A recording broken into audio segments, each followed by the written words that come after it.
The working class union had a membership estimated as high as 35,000. It may have had many more than the 2,000 armed men and women that they are given credit for today. A conspiracy of silence and an effort to obliterate them from history has characterized the events since the rebellions.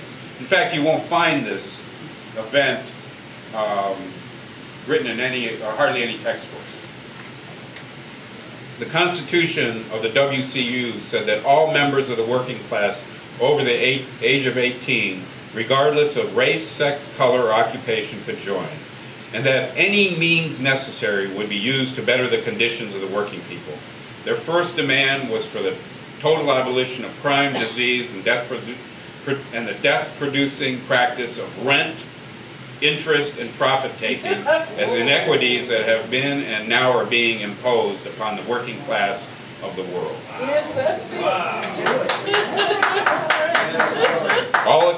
Let's see. Comrade Sam Marcy also writes considerably more on the Green Corn Rebellion, and I would urge you to read the chapter on the Green Corn Rebellion in the book Bolsheviks and War, and it's accessible from the website workers.org. He goes on to describe the revolutionary significance of the Green Corn Rebellion. It was a mass struggle which should not be confused with isolated individual acts. In many ways, it was an early harbinger of the future, a promise of how the working class, including Black, Latin, Asian, and Native peoples, can fight together as one in the struggle against capitalism.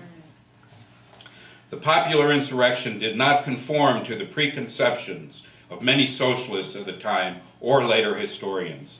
They expected a mass anti-war movement, if it unfolded, to develop new creative forms within the electoral and trade union arenas. They were removed from the lives of the tenant farmers, Black and Native people, and unemployed workers in areas like Oklahoma. As Marx pointed out in his study of the Paris Commune, new forms of development are often mistaken for older social transformations. The Paris Commune in 1871 was likened to that of 1791. The Green Corn Rebellion was not just a repeat of earlier uprisings, but a very early form of a new alignment of forces that becomes more relevant as the struggle in the U.S. unfolds today. None of the accounts, the earlier accounts of the Green Corn Rebellion, take into consideration the relationship between the progressive anti-capitalist and anti-war propaganda of the socialist movement and the insurrection itself. The insurrection, as these historians see it, was something that arose out of the blue and carried to the very extreme in a distorted way by the socialists. However, this is not so. The working class union was not isolated from the rest of the socialist movement in the country. It was certainly not isolated from the Socialist Party of Oklahoma. There were up to 1,500 locals of the Socialist Party in the state of Oklahoma alone. And there may have been up to 57,000 members of the SP in Oklahoma. On a per capita basis, some people argue that there were more socialists in Oklahoma than anywhere else in the country. Tad Cumbie, leader of the working class union, was well known and had politically drawn swords with Victor Berger of Milwaukee, a leader of the right wing of the Socialist Party, over the questions of tactics and strategy. The idea that the rebellion was an isolated event, that the mass of the participants in the Green Corn Rebellion had no idea what they were fighting for, or what the struggle between the left and the right was all about, is a complete distortion. It is equally false to portray the rebellious workers and farmers, Black, Native, and white, as ignorant, lacking in common sense, and being taken in by a momentary impulse. The working class union leadership was intent on taking to heart what the program of the Socialist Party called for in the eventuality of an imperialist war. Even more to the point, they tried to carry out the historic resolution of the St. Louis Convention of the Socialist Party, which had taken place immediately after the U.S. entered the war.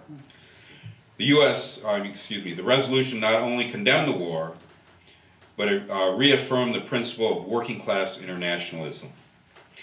Quote, "The only struggle," said the resolution, "which would justify workers in taking up arms," and repeating this, "is the great struggle of the working class of the world to free itself from economic exploitation and political oppression." So in a sense, the Socialist Party already said this was cool, to do. Because that's exactly what the workers and farmers of Oklahoma were doing. The slogan of "war against war" had originated among the European socialists before their leadership turned renegade. To serious revolutionary socialists whose sons were about to shed their blood, as they put it, for Morgan and the bankers, that's J.P. Morgan, the alternative was to take up arms. There were several such mutinies in Western Europe toward the close of the world imperialist slaughter.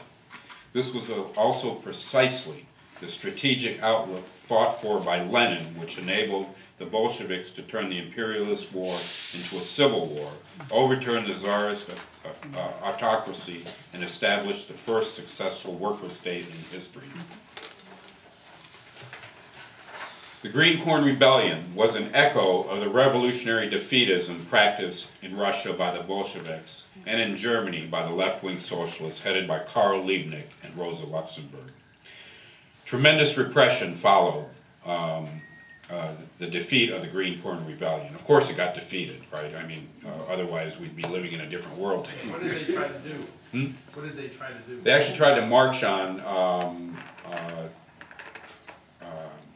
different locations and, to stop their children from being drafted. But, it's workers, and we're not trained in military tactics, and communication lines, I believe, were cut, and that made it hard for aid to come, for example. And then eventually, what we would call vigilantes today, the sheriff, and those sorts outgunned these people. And it was also stated that these rebels, seditionists, whatever, weren't good shots, but it's widely believed that they didn't want to shoot their own neighbors, brothers and sisters who were on the other side. And that's really why we all know people out in the country know how to shoot a gun. And so it's ridiculous to say that they didn't know what they were doing. So they were armed and they were shooting guns? It was an armed revolt in Oklahoma. Yeah. You'll find very little of this on the web. But people are starting to dig up these facts, and it appears that it was a genuine uprising, and they wanted to suppress it because, for obvious reasons, it's a. But what was the purpose of it being armed? What was the purpose of it? They were protesting the drafting of their youth. They were not going to allow their children to get drafted. But let me go on. Hundreds of the participants were jailed, and even socialists who were not involved were rounded up. The state and federal authorities used the rebellion as an excuse to suppress the IWW, and the Oklahoma Socialist Party was disbanded. In the next year, Eugene Debs made a speech in opposition to the war in Canton, Ohio, where he urged resistance to the military draft. He was arrested for violating the Espionage Act of 1917, convicted and sentenced to 10 years in prison.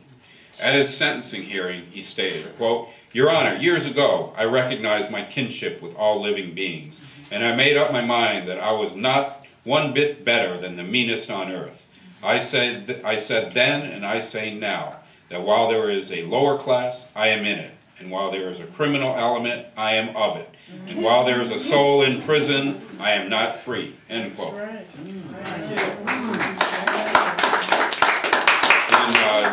In April 13, 1919, Debs was sent to prison. In protest of his imprisonment, there was this is in 1919, there was a march of militant workers held on May 1st in Cleveland, Ohio. The marchers were also demanding the 6-hour day and minimum wage of $1 per hour. There were 4 marches and they converged in the public square. As many as 20,000 and maybe up to 30,000 people. Well, 20,000 people participated in the march and 30,000 lined up along the streets.